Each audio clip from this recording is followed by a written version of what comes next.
Indo-British Advanced Pain Clinic, Noppimayam Surgery Duram. For appointments 9155515563.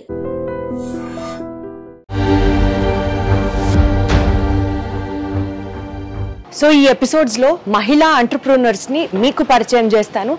వాళ్ళ జీవితాల్లో వాళ్ళు ఫేస్ చేసిన స్ట్రగుల్స్ అండ్ ఛాలెంజెస్ నుంచి ఈరోజు ఇంత సక్సెస్ఫుల్గా ఎలా మారారు అని తెలుసుకునే ప్రయత్నం చేద్దాము. ప్రస్తుతం మనం ఓం శ్రీ పవన్ ప్యాకర్స్ ఈ కంపెనీకి సంబంధించి వీళ్ళు కారిగేటెడ్ బాక్సెస్, కారిగేటెడ్ రోల్స్ ఇవి తయారు చేస్తారనమాట. సింపుల్గా చెప్పాలి అని అంటే అట్టపెట్టెలు తయారు చేసే వ్యాపారం వీళ్ళది. ఈ కంపెనీకి ప్రొపరేటర్ వచ్చేసి కరుణ గారు. సో కరుణ గారితో మాట్లాడదాం. ఆవిడ లైఫ్లో జరిగిన అన్ని సిచ్యువేషన్స్ తెలుసుకోవడంతో పాటు మనకి కావాల్సిన మోటివేషన్ అండ్ ఇన్స్పిరేషన్ పొందే ప్రయత్నం చేద్దాం. Let's go. ఈ రోజు కరుణ గారు ఈ స్టేట్లో ఉన్నారు. We have come to talk to her అన్నది జనాలకి ఎందుకు వచ్చాం ఇంత అన్నది తెలియాలి. నేనున్న సిచ్యువేషన్లో the business was not running and తర్వాత ఏపీఎస్ఎఫ్సి వాళ్ళు మా యూనిట్ని సీజ్ చేశారు. సో నేను ఫస్ట్ ఒక 2-3 months అబ్జర్వ్ చేశాను. అసలు ఆ బిజినెస్ అంటే ఏంటి, ఇక్కడ మ్యాన్ పవర్ నేను ఎలా హ్యాండిల్ చేయాలి. మళ్ళీ రీఓపెన్ చేసినప్పుడు వాళ్ళు నాకు 6 months టైమే ఇచ్చారు. నా దగ్గర ఉన్నదే 25,000. ఆ 25,000కి 2.5 టన్నుల మెటీరియల్ వచ్చింది. ఆ 2.5 టన్నుల మెటీరియల్ కొని దాన్ని రొటేషన్ చేసి ఏపీఎస్ఎఫ్సి వాళ్ళకి 6 నెలల్లో నేను 6 లక్షలు కట్టా. అద్భుతం. వాళ్ళు ఆ దెబ్బకి తిరిగి వచ్చి మేడం మీరు 2వ యూనిట్ మొదలు పెట్టండి మేడం, మేమే మీకు ఫండింగ్ చేస్తాము అన్నారు. ఇన్ని చూసిన మీరు మేడం ఇవాళ రోజున కంపెనీ సిచ్యువేషన్ ఏంటి మేడం? నేను మా ఫ్యాక్టరీ వర్కర్స్ని నా సొంత పిల్లల్లాగా చూస్తాను. నేను అందరు బోనస్ ఒకసారి ఇస్తారు, నేను 2 సార్లు ఇస్తాను. I want just have one hug from you madam. అంత పాజిటివిటీ ఉంది మీ దగ్గర నుంచి. గారు ఎలా ఉన్నారు? ఫైన్ అండి. మీ స్టోరీ విన్న తర్వాత చాలా ఇన్స్పిరేషనల్ గా నేను ఫీల్ అవ్వడమే కాదు, ఆడియన్స్ కి కూడా చెప్పాలి. ఈ రోజు కరుణ గారు ఈ స్టేట్లో ఉన్నారు. We have come to talk to her అన్నది జనాలకి ఎందుకు వచ్చాము ఇంత అన్నది తెలియాలి. ఎందుకంటే మిమ్మల్ని చూసి రేపటి రోజున ఇంకా చాలా మంది మహిళలు ముందుకు రావాలి అన్న ఒకే ఒక్క ఇంటెన్షన్తో ఈ సిరీస్ పేరు గేమ్ చేంజర్స్. నిజంగా గేమ్ని ఎలా చేంజ్ చేయగలిగారు, maybe because of your managerial skills or maybe because of your వెనకాల మీరు చూసిన ఫెయిల్యూర్స్ వల్ల, లేదు నేను నిలబడతాను అన్న ఒక పట్టుదల కావచ్చు. ఇలా ఏదైనా సరే the way you fought back is what we wanted to establish in the episode. యాక్చువల్గా నేను బిజినెస్కి రావడం అనేది కంపల్సరీగా రావాల్సి వచ్చింది. ఎందుకంటే నేనున్న సిచ్యువేషన్లో the business was not running and తర్వాత ఏపీఎస్ఎఫ్సి వాళ్ళు మా యూనిట్ని సీజ్ చేశారు. అప్పటి వరకు నాకు అసలు బిజినెస్ అంటే ఏంటి అనేది కూడా ఏమీ అవగాహన లేదు. అయితే బిజినెస్కి వచ్చిన తర్వాత మా ఫస్ట్ కజిన్స్ ఇంపాక్ట్ మెటల్స్ వాళ్ళు హెల్ప్ చేసి ఏపీఎస్ఎఫ్సి వాళ్ళకి 1 లక్ష రూపాయలు కట్టి, ఆ రోజులో 1 లక్ష అంటే చాలా ఎక్కువ. అంటే ఎప్పుడు సంగతి మాట్లాడుతున్నారు? 1992-93 ఆ రోజులో ఉమెన్ ఎంటర్‌ప్రెన్యూర్స్ కూడా హార్డ్లీ కౌంటబుల్లో ఉన్నారు. తర్వాత నా బిజినెస్లో నేను one of the first entrepreneur who started corrugated boxes, who took over the business. యాక్చువల్గా ఆ సిచ్యువేషన్లో ఫ్యాక్టరీలో ఫండ్స్ లేవు, తర్వాత మ్యాన్ పవర్ ఆరోగెంట్గా ఉన్నారు, తర్వాత బిజినెస్ ఇస్ కంప్లీట్లీ న్యూ. ఎందుకంటే నేను ఎడ్యుకేషనల్ ఫీల్డ్ నుంచి బిజినెస్ ఫీల్డ్కి వచ్చాను. ఎడ్యుకేషనల్ ఫీల్డ్లో is completely what I say they listen to me, but here it is like అది కంప్లీట్గా నాకు ఎట్లా అనిపించిందంటే నన్ను తీసుకొచ్చి ఒక పెద్ద అగాండంలో పాడేశారు. ఒక పెద్ద దాంట్లోంచి నేను బయటకు ఎలా వస్తాను అనేది కూడా నాకు ఏం ఐడియా లేదు. సో నేను ఫస్ట్ ఒక 2-3 months అబ్జర్వ్ చేశాను. అసలు ఆ బిజినెస్ అంటే ఏంటి, ఇక్కడ మ్యాన్ పవర్ నేను ఎలా హ్యాండిల్ చేయాలి, వీళ్ళతో నేను ఎలా పని చేయించుకోవాలి అని. అందరు కూడా ఇలాగే చేస్తామమ్మా, పని ఇలాగే ఉంటుంది అని అలా రూడ్గా మాట్లాడేవారు. అది నేను అసలు తీసుకోలేకపోయేదాన్ని. సో నేను అబ్జర్వ్ చేసి దీంట్లో ఎవరైతే నాతోటి రూడ్గా మాట్లాడుతున్నారో, ఎవరైతే కొంచెం లీడర్షిప్ చేసి జనాల్ని చెడగొడుతున్నారో వాళ్ళని ఐడెంటిఫై చేసి వాళ్ళు ఏ పని చేయడానికి ఇష్టపడరో వాళ్ళకి ఆ పనే చెప్పేదాన్ని. దాంతో మీరు చెప్పిన పని చేయం మేడం మేము అనేసి అన్నారు. నీకు ఇష్టం లేకపోతే వేరే చూసుకోమ్మా అని చెప్పాను సాఫ్ట్గానే. వాళ్ళు వెళ్ళిపోయిన తర్వాత స్ట్రీమ్ లైన్ చేసుకున్నాను బిజినెస్ని. ఎట్లాగా ఇంత షార్ట్ టైంలో, ఎందుకంటే నేను ఏపీఎస్ఎఫ్సి వాళ్ళు యూనిట్ క్లోజ్ చేసినప్పుడు మళ్ళీ రీఓపెన్ చేసినప్పుడు వాళ్ళు నాకు 6 months టైమే ఇచ్చారు టు ప్రూవ్ మై సెల్ఫ్. ఈ 6 monthsలో వాళ్ళు ఒక టార్గెట్ పెట్టారు నాకు, ఇంత అమౌంట్ నువ్వు క్లియర్ చేయాలి. ఎంత అమౌంట్ మేడం? ఆల్మోస్ట్ 3.5 lakhs ఎంతో నాన్న. I have to clear that amount. అప్పుడు వాళ్ళు 6 months తర్వాత మళ్ళీ క్లోజ్ చేయను అని చెప్పి అన్నారు. సరే 3.5 lakhs అంటే నా దగ్గర ఉన్నది 25,000. ఆ 25,000కి నేను 3.5 లక్షలు ఎలా కడతాను అనే దాని గురించి ఆలోచించలేదు. నేను ఇది చేస్తాను అని ఛాలెంజింగ్గా తీసుకుని నేను ఒకటే అనుకున్నాను, నాకు 25,000 తోటి నాకు 2.5 టన్నుల మెటీరియల్ వచ్చింది. ఆ 2.5 టన్నుల మెటీరియల్ కొని దాన్ని రొటేషన్ చేసి ఏపీఎస్ఎఫ్సి వాళ్ళకి 6 నెలల్లో నేను 6 లక్షలు కట్టా. అద్భుతం. వాళ్ళు ఆ దెబ్బకి తిరిగి వచ్చి మేడం మీరు 2వ యూనిట్ మొదలు పెట్టండి మేడం, మేమే మీకు ఫండింగ్ చేస్తాము అన్నారు. ఎవరైతే వచ్చి మొత్తం యూనిట్ ని సీజ్ చేశారో ఎదురు 6 నెలల్లో వచ్చి ఇంకొక యూనిట్ పెట్టుకోవడానికి కూడా పెట్టుబడిస్తాను అని అన్నారంటే వేరే లెవెల్ అంతే. కానీ మేడం ఈ కారిగేటెడ్ బాక్సెస్ అని ఇప్పుడు ఇంగ్లీష్ లో మనం చాలా మంచి లాంగ్వేజ్ యూజ్ చేసి చెప్తున్నాం, కానీ తెలుగులో మామూలుగా దాని లిటరల్ మీనింగ్ కనుక చూసుకుంటే అట్టపెట్టెల వ్యాపారం, అట్టపెట్టెల తయారీ బిజినెస్. ఇంకా చెప్పాలంటే అసలు ఆ బిజినెస్ ని ఎంచుకోవాలంటేనే చాలా టఫ్ అనిపిస్తుంది. అప్పట్లో మీరు ఒకళ్ళు ఇద్దరు ఉండేవాళ్ళు మహిళలు ఈ బిజినెస్ చేయడం అని అన్నారు. ఎలాంటి ఛాలెంజెస్ ఫేస్ చేశారు మేడం, అవి చెప్పండి. యాక్చువల్గా మొత్తం అంతా నా దగ్గర ఫ్యాక్టరీలో పనిచేసే వాళ్ళందరూ అబ్బాయిలే ఉండేవారు, అమ్మాయిలు మాత్రం ఖాళీ హెల్పర్స్గా ఉండేవారు. నేను ఇది చూసి నేను ఒక ఆడమ్మాయిని ఒక బిజినెస్ పెట్టుకోగలిగాను కదా, నడిపించుకోగలుగుతున్నాను కదా, ఎందుకు ఆడపిల్లలు కూడా ఆపరేటర్స్ కాకూడదు? ఎందుకంటే ఆడపిల్లలు ఏపీఎస్ఎఫ్సిలో ఒక మేనేజర్ గారు చెప్పారు, అమ్మ మేము ఆడపిల్లలకి బిజినెస్ లోన్ ఎందుకు ఇస్తాము అంటే వాళ్ళు ఒక పట్టుదల, తర్వాత ఒక భయము, తర్వాత ఇన్స్టాల్మెంట్ కట్టాలని ఆతృత, తర్వాత వ్యాపారం చేయాలని వాళ్ళకి ఆ ప్రోత్సాహం అంతా, వాళ్ళు అన్ని గుణాలు కూడా మాకు బాగా అనిపిస్తాయమ్మా. లైక్ వాళ్ళు ఏం చేయాలన్నా కూడా సక్సెస్ఫుల్గా చేస్తారు. అందుకోసమే నీకు మహిళా ఉద్యమ నిధి స్కీమ్లో నీకు 10 లక్షల లోన్ ఇచ్చావమ్మా. నువ్వు ఇంట్లో కూర్చొని మీ అన్నయ్యతో బిజినెస్ చేయిస్తావని కాదు, నువ్వు నడిపిస్తావని. ఇప్పుడు నీకు ఛాలెంజ్ తీసుకున్నావు కదా, ఈ 6 నెలలు నువ్వు ఎలా ప్రూవ్ చేసుకుంటా చూపించమ్మా అని ఆయన అంటాం. నేను దాన్ని పాజిటివ్గా తీసుకోవడం. తర్వాత నాన్న వర్కర్స్ తోటి వచ్చిన ప్రాబ్లం కూడా నేను ఫేస్ చేశాను. ఒకరోజు నాకు అర్జెంట్ కన్సైన్మెంట్ వెళ్ళాలి ఇండియన్ ఇమ్యునాలజిస్ట్ కంపెనీకి. సూపర్వైజర్ అంటాడు, నాకు ఒంట్లో బాగలేదు, మా ఆవిడకి ఒంట్లో బాగలేదు, నేను హాస్పిటల్ అపాయింట్మెంట్ ముందే తీసుకున్నాను, రేపు రావట్లేదండి అని చెప్పేసి ఆల్ ఆఫ్ ఎ సడన్ వెళ్ళిపోతున్నాడు. నేను ఒకటే చెప్పాను, నాన్న ఫ్యాక్టరీలో ఎంతమంది ఉన్నారు? 3 ఉన్నారు మేడం, మిగతా వాళ్ళు ఉండగానే చెప్పాల్సింది కదా అంటే, సరే ఆ 3 అలాగే ఉంచాయ్యా, నేను ఇప్పుడే వస్తున్నాను. ఆ రోజు ఫ్యాక్టరీకి రాలేదు, ఎందుకంటే మా అమ్మకి ఒంట్లో బాగలేదు, నా కొడుక్కి ఒంట్లో బాగలేదు. అయినా కూడా వాళ్ళిద్దరిని కూడా తీసుకుని ఫ్యాక్టరీకి వచ్చి మా అమ్మకు ఒంట్లో పోకపోయినా కూడా ఆ పేస్టింగ్ మెషిన్ ఒకటి ఉంది, ఆ మెషిన్ దగ్గర లైనర్ వదలమన్నా. మా అబ్బాయిని నేను లైనర్ షీట్స్ వదులుతానమ్మా, నువ్వు పట్టుకో అన్నా. వాళ్ళకి ఒంట్లో పోకపోయినా కూడా, ఎందుకంటే I took it as a challenge, రేపు పొద్దున డిస్పాచ్ వెళ్ళాలి అని. ఆ అబ్బాయి వెళ్ళిపోయాడు, ఆపరేటర్ వెళ్ళిపోయాడు. నేను ఆ మెషిన్ రన్ చేసేసి పొద్దున 8 వచ్చేసండమ్మా మీరు అని చెప్పి నేను మళ్ళీ మా అమ్మని మా అబ్బాయిని తీసుకుని ఇంటికి వెళ్ళి మర్నాటి రోజు పొద్దున 8 మొత్తం కంప్లీట్ చేసుకున్నానమ్మా వర్క్.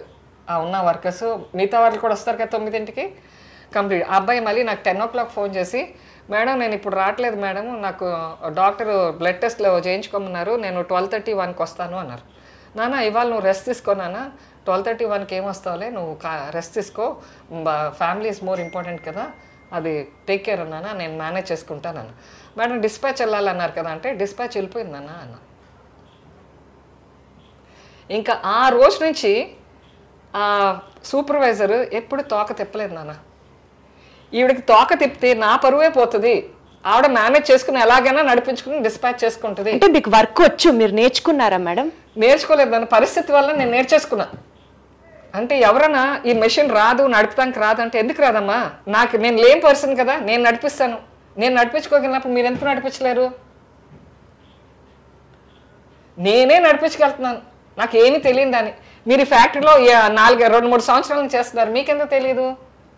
ఆడపిల్లలు భయపడ్డారు ఆపరేటర్గా ఉండటానికి. నేను అన్నాను, మెషిన్లు నావి, పోతే డబ్బులు నావి కదా, మీరు మెషిన్లు ఎక్కండి, నేర్చుకోండి, నేను భరిస్తా ఆ ఖర్చులు అని చెప్పి వాళ్ళందరినీ మెషిన్లు ఎక్కించానమ్మా.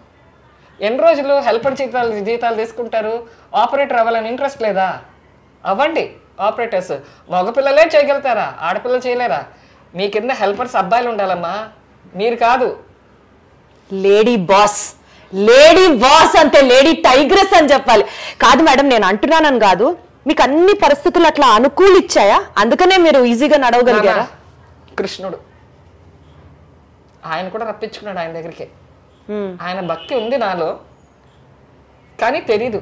అంటే నేను అలా అనట్లేదు మేడం, పర్మిషన్స్ పరంగా కానీ గవర్నమెంట్ ఆఫీసెస్ లో కానీ భగవంతుడి బ్లెస్సింగ్స్ మాత్రం 100% ఉన్నాయిరా నాకు.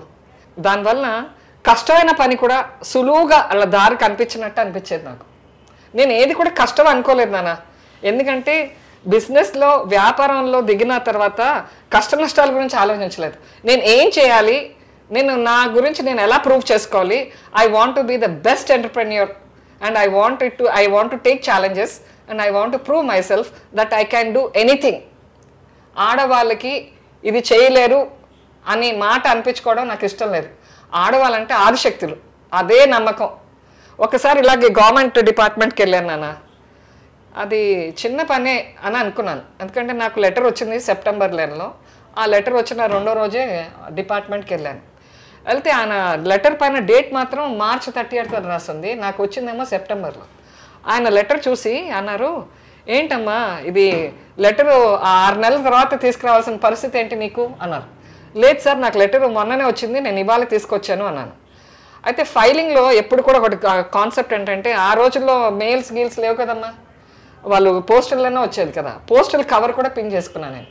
సో ఆ పోస్టల్ కవర్ పైన డేట్ చూపించాను. సార్ చూడండి, పోస్టల్ కవర్ నాకు ఎప్పుడు వచ్చిందో, సెప్టెంబర్ 28కి వచ్చింది సార్ నాకు. నేను కాబట్టి ఇప్పుడు మీకు సెప్టెంబర్ 30 తీసుకొచ్చాను అంటే, ఆయన సర్కాస్టిక్గా, అమ్మ గేదెని కొన్నావమ్మా, తాడు కొనలేదు, గేదె పారిపోయినారు అంటే ఇన్వెస్ట్మెంట్స్ సబ్సిడీ నాకు రావాల్సింది రాదు అన్న మాట ఆయన అంతా ఆ విధంగా చెప్పారు. నాకు ఆయన అలా మాట్లాడటంతో కంట్లో నీళ్ళు గరగరా తిరిగినాయి. ఏంటి ఇలా మాట్లాడతారు, ఆడవాళ్ళు అసలు బిజినెస్ పెట్టిన వాళ్ళే చాలా అరుదు, వచ్చిన వాళ్ళని ఎంకరేజ్ చేయకుండా వీళ్ళు ఇలాగా గవర్నమెంట్ డిపార్ట్మెంట్ వాళ్ళు ఇలా మాట్లాడతావేంటి అని అనిపించింది. సరే, ఆయన తర్వాత ఇంకోటి ఏమన్నారంటే, ఆయన వెళ్తూ ఇదేదో అవ్వాలంటే ఆ చంద్రబాబు నాయుడు గారే చేయాలమ్మా, నీకు మా చేతిలో అయితే ఏం లేదు అన్నారు. ఆయన సరదాగా అన్నారో సీరియస్గా అన్నారో నాకు తెలియదు. నేనైతే సీరియస్గానే తీసుకుని చంద్రబాబు నాయుడు గారి దగ్గరే నా ఫైల్ తీసుకుని వెళ్ళాను. 2 సార్లు రిప్రజెంట్ చేశాను.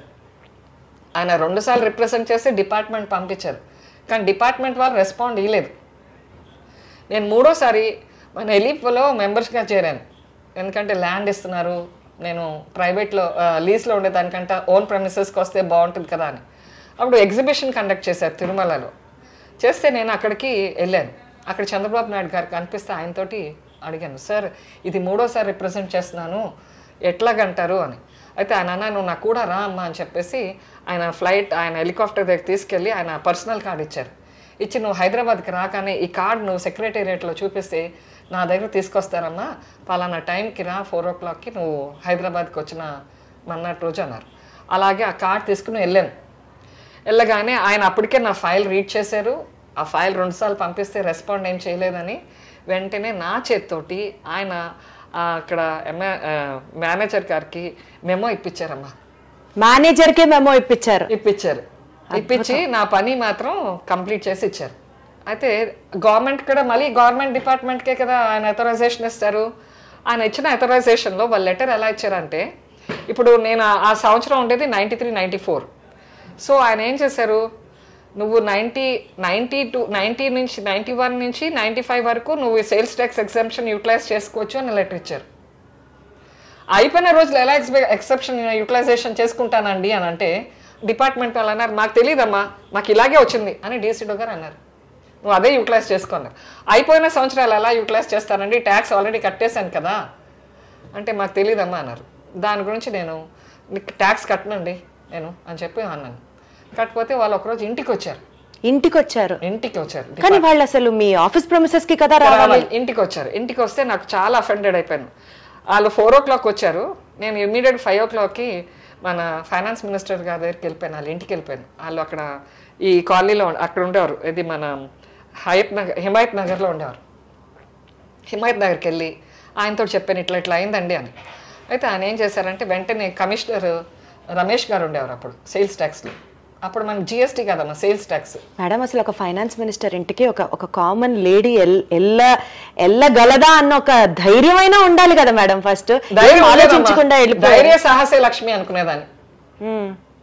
ఆడపిల్లకి ధైర్యం ఉండాలి ఏ విషయంలో అయినా సరే, కుటుంబం నడిపించే దాంట్లో అయినా కూడా. అసలు అక్కడ సెక్యూరిటీ ఎంత దిగితే మనం చేయగలమా, 10 మంది ఏమనుకుంటారు మన గురించి, అలాంటి ఇన్హిబిషన్స్ ఎప్పుడు లేవా మీకు? నాకు లేదు నాన్న.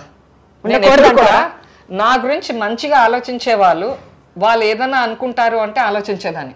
నా గురించి వెనకాల మాట్లాడేవాళ్ళు, నా ముందు ధైర్యంగా మాట్లాడలేని వాళ్ళ గురించి వాళ్ళు ఎన్ని మాట్లాడినా నేను ఎప్పుడు పట్టించుకో. మీరు అసలు ఫేస్ చేశారు అలాంటి సిచ్యువేషన్స్? ఎందుకు రావమ్మా, చాలా బ్యాడ్ వర్డ్స్ కూడా యూజ్ చేశారు చాలా మంది. ఆడ చేస్తుంది అని అంటే అన్నారమ్మా. తెలిసిన వాళ్ళు ఏనుగెళ్తుంటే కుక్కలు మరుగుతాయి మొరగని, నాకేంటి పట్టింపు, నేను చేయాల్సింది చేస్తాను. నేను I want to run my business smoothly and successfully, I will do it. బ్యాంక్లో కూడా చాలా బ్యాడ్గా చేస్తారు నాన్న. బ్యాంక్లో ఎక్స్పీరియన్స్ నాకు లేదు, నాకు కొంచెం చిన్న ఎక్స్పీరియన్స్. మా ఫ్రెండ్ చెప్పిందన్నమాట, ఆ లోన్కి వెళ్తున్నావు కదా, ఆ మేనేజర్ మంచోడు కదా, అసిస్టెంట్ మేనేజర్ మంచోడు కదమ్మా, నువ్వు చూసుకుని వెళ్ళు అని చెప్పింది. So she gave me a hint. So నాకు 2 o'clock అపాయింట్మెంట్, 2 o'clock రమ్మని చెప్తే సరే వెళ్తానని వెళ్ళాను. ఫోన్ చేస్తాను నేను ఎక్కడికి వెళ్ళే ముందు, ఎందుకంటే ముందే వెళ్ళి కూర్చుంటే నాకు టైం అంతా వేస్ట్ అవుతుంది కదా. సో నేను 2 o'clockకి ఫోన్ చేసి రావాలా అండి అంటే, లేదమ్మా నాకు ఆ పని ఉంది, మీరు 3ంటికి 4ంటికి రండి అని చెప్పారు. సరే మళ్ళీ 4ంటికి ఫోన్ చేశాను, రావాలా అండి అంటే, లేదమ్మా నువ్వు 6ంటికి రామ్మా అన్నారు. సరే అండి అనేసి కూడా మా అమ్మని, మా సూర్యనారాయణ గారని నాకు లైజన్ పర్సన్ ఉండేవారు అక్క, ఆయన ఇద్దరిని తీసుకుని వెళ్ళాను. ఆఫీస్ రూమ్లోకి వెళ్ళినప్పుడు సూర్యనారాయణ గారిని కూడా తీసుకెళ్ళాను. సార్ ఆయన రూమ్లో పర్ఫ్యూమ్ కొట్టుకుని ఉన్నారు. అవసరమా, ఆడవాళ్ళంటే అంత తక్కువ చూపు. అప్పుడు నేను అన్నాను, సార్ వెళ్తాను సార్, మీరు ఈ టైంలో మమ్మల్ని పిలవకూడదండి. నన్ను పిలిచారు, మా లైజన్ ఆఫీసర్ని ఇంటికి పంపించలేదు, ఆయన ఎల్బీ నగర్కి వెళ్ళాలి. మా అమ్మ కారులో కూర్చుని ఉన్నారు. ఇలాంటి టైంలో మీరు పిలిస్తే మేము లేడీస్ ఎలా వస్తామండి, మాకు సేఫ్టీ ఏంటి అని ఆయన ఎదురుగుండానే అడిగా. కాదు కదని ఆయన కంగారు పడ్డారు. నన్ను నెక్స్ట్ టైం పిలకండి, మీరు ఎప్పుడైనా పిలవాలంటే డ్యూటీ అవర్స్లోనే పిలవండి. మీరు నాకు లోన్ ఇవ్వాలి అనుకుంటే డ్యూటీ అవర్స్లో పిలండి, డ్యూటీ అవర్స్లోనే మాట్లాడతాను. ఆఫ్టర్ డ్యూటీ అంటే నేను మనుషులను తీసుకొచ్చుకోవాలి, వాళ్ళ పని చెడిపోతుంది, వీళ్ళు ఇంటికి టైంకి వెళ్ళలేరు, నాకు కంఫర్టబుల్గా ఉండదు అని వెంటనే ముఖం పైన చెప్పాను నేను. ఇంకా అసలు ఆయనకి సౌండ్ లేదు. సేమ్ మార్కెటింగ్లో కూడా ఫేస్ చేశాం నాన్న. ఆర్డర్ కోసం వెళ్తే మీకు ఏదైనా టిప్స్ ఉంటే చెప్పండి సార్ అంటే, ఉన్నాయమ్మా టిప్స్, డబ్బులు కాదు, ఇంకేంటి. కాబట్టి ఆడవాళ్ళకి ప్రాబ్లమ్స్ ఉంటాయి, కానీ ధైర్యంగా ఆర్డర్ వస్తే వస్తుంది, లేకపోతే లేదు, పని అవుతుంది, లేకపోతే మీరు 6 నెలల్లో ప్రూవ్ చేసుకోవాలి కదా. మీరు అవుతుందమ్మా, నేను కష్టపడితే అవన్నీ ఏముంటుంది. కష్టే కృషి ఉండి మనకి ఇన్స్పిరేషన్ మన కష్టమే. నేను ఇంత కష్టపడుతున్నాను, నాకు అవ్వను అనేది లేదు, 100% అవుతుంది. నా పైన నాకు నమ్మకం ఉంది, నేను చేయగలుగుతాను, చేసుకోగలుగుతాను, చేయించుకోగలుగుతాను. ఇన్ని చూసిన మీరు మేడం ఇవాళ రోజున కంపెనీ సిచ్యువేషన్ ఏంటి మేడం? ఇట్స్ కంఫర్టబుల్ నాన్న, ఇట్స్ కంఫర్టబుల్. నేను మా ఫ్యాక్టరీ వర్కర్స్ని నా సొంత పిల్లల్లాగా చూస్తాను నాన్న. అందరు బోనస్ ఒకసారి ఇస్తారు, నేను 2 సార్లు ఇస్తాను. దసరాకి ఇస్తాను, మార్చ్ 31st నా టోటల్ టర్న్ ఓవర్లో ఎంత ప్రాఫిట్ వచ్చిందో డబ్బులు ఇన్నాను. డబ్బులు ఇస్తే ఖర్చు పెట్టేస్తారు కదా, బంగారం ఇస్తా. బంగారం లాంటి బాస్, బంగారం లాంటి ఓనర్. బంగారం ఇస్తాను. తర్వాత సంవత్సరానికి ఒకసారి మేము అందరు కలిసి ట్రిప్కి వెళ్తాం నాన్న. ఇది కూడా అన్నా మేడం. మీరు అడుగు, మా వాళ్ళు బాంబే, ఢిల్లీ, మద్రాస్, కలకత్తా, గుజరాత్ అన్ని చూసారమ్మా. You ask them any place, Kashi, అన్ని. కంపెనీ సీజ్ అయిపోతుంది, మూసైపోతున్నారు అన్న స్థితి నుంచి ఎదుగో ఆవిడ మాటల్లో సక్సెస్ స్టోరీ వింటున్నారు కదా, ఎంత ఇన్స్పిరేషన్గా ఉందో మేడం. ఒక్కటి చెప్పండి మేడం, హస్బెండ్ సరిగ్గా చూడట్లేదనో, ఇంట్లో పరిస్థితులు బాగాలేదనో, లేకపోతే డివోర్స్ అయిపోయిందనో, లైఫ్ మధ్యలో ఆగిపోయిన ఆడవాళ్ళకి మీరు ఏం చెప్తారు చెప్పండి మేడం. బంగారం, జీవితం అనేది మనది, పిల్లలు అనేవాళ్ళు మనవాళ్ళు. యాక్చువల్గా పూర్వకాలం అనేవారు ఒకటి ఏంటంటే, అబ్బాయి 1 అమ్మాయి 0, ఒకటికి పక్కన 0 వస్తే విలువ వస్తుందని నేను ఒప్పుకోను. నేను 1 పక్కన 0 ఉన్నా లేకపోతే నాకు పర్వాలేదు. 1 నేను యాజ్ ఏ ఉమెన్ నేను చెప్తున్నానా, నేను నాకు మా హస్బెండ్ తోటి అంత రిలేషన్ బాగా అనిపించలేదు. ఎందుకంటే మా నాన్నగారు నన్ను ఎంత గారంగా చూశారంటే చెడగొట్టేశారు నన్ను గారంగా చూసి. ఆ చెడిపోయిన దాంట్లో నాకు ఎవడన్నా మనిషి ఇది చెయ్యి అంటే నాకు నచ్చేది కాదు. నేను మా ఆయనతో ఉండను డాడీ అంటే కూడా మా నాన్నగారు యాక్సెప్ట్ చేశారు. అంత గారంగా పెంచారు.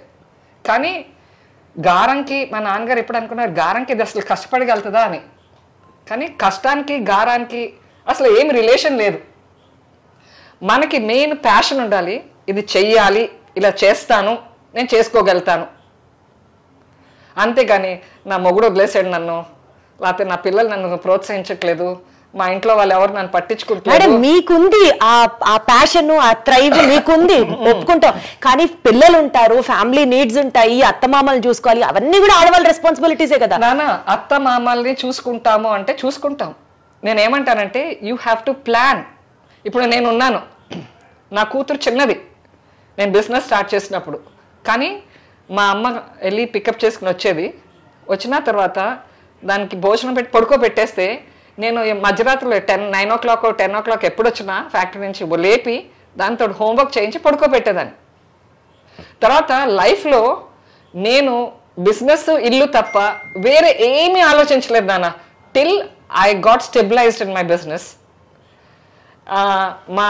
మా సొంత పిన్ని పిల్లలు కానీ, మా సొంత మేనమామల పిల్లలు కానీ, మేనత్త పిల్లలు కానీ, పెళ్ళిళ్ళు కానీ దేనికి వెళ్ళలే.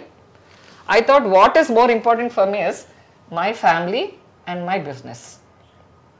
My vision was only to take care of my family and my business.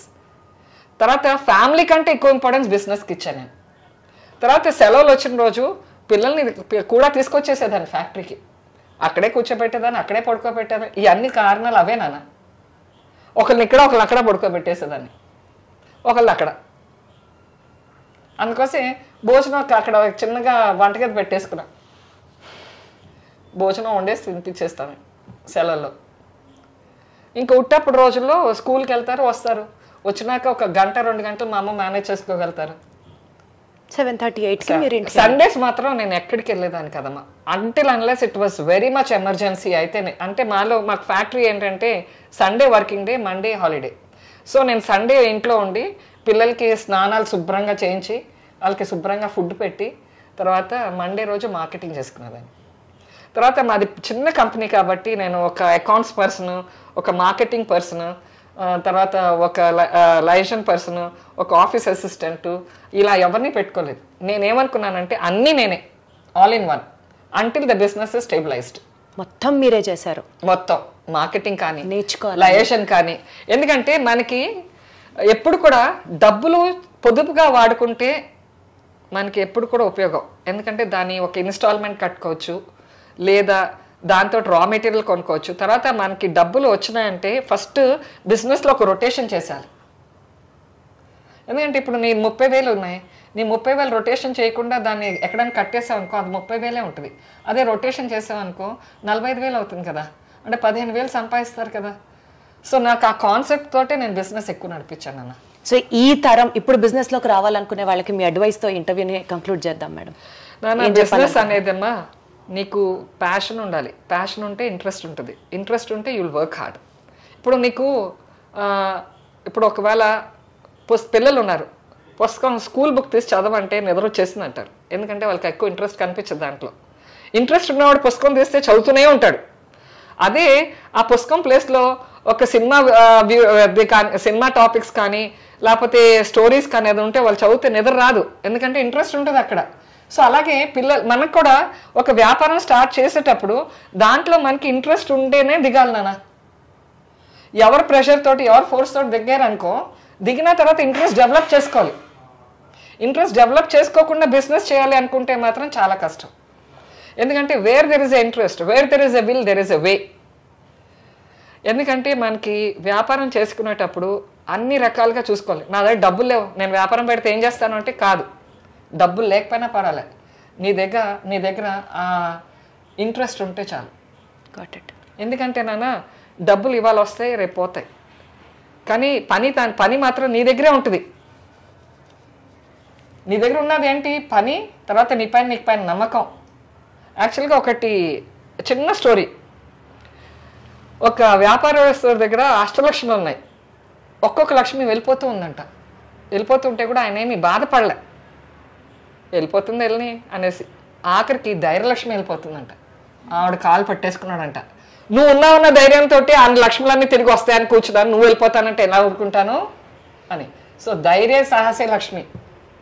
ధైర్యం ఉంటే మనం ఏదైనా చేయొచ్చమ్మా.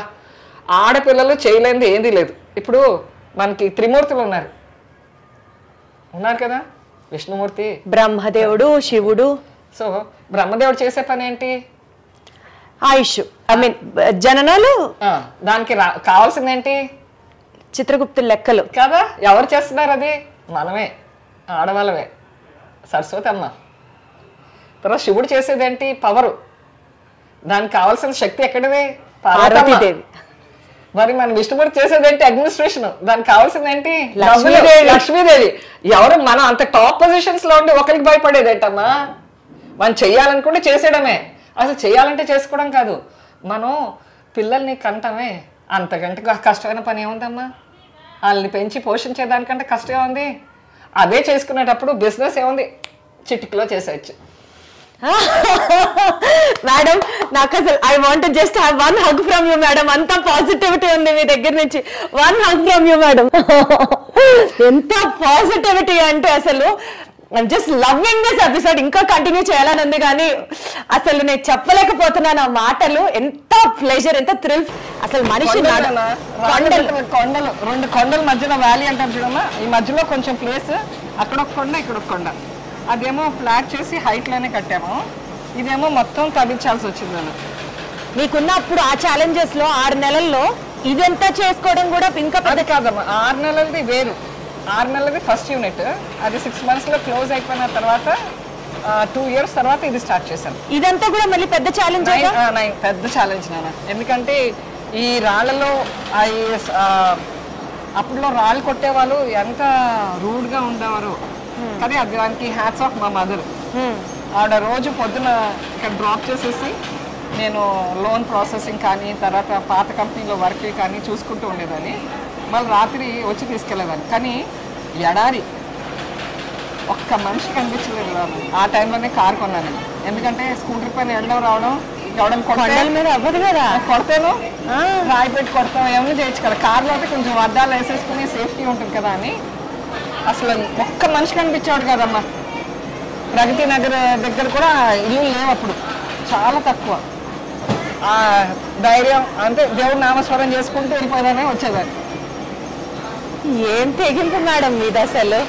కానీ ఈ అమ్మాయి పద్మ అని అమ్మాయి, ఆ అమ్మాయి ఆ రోజుల్లో నాకు ఆ పాత కంపెనీ నుంచి ఇక్కడికి వచ్చింది. నన్ను 20 years పైనే, 30 years నుంచి ఆ అమ్మాయి 2001 నుంచి ఇక్కడే ఉంది నాతో.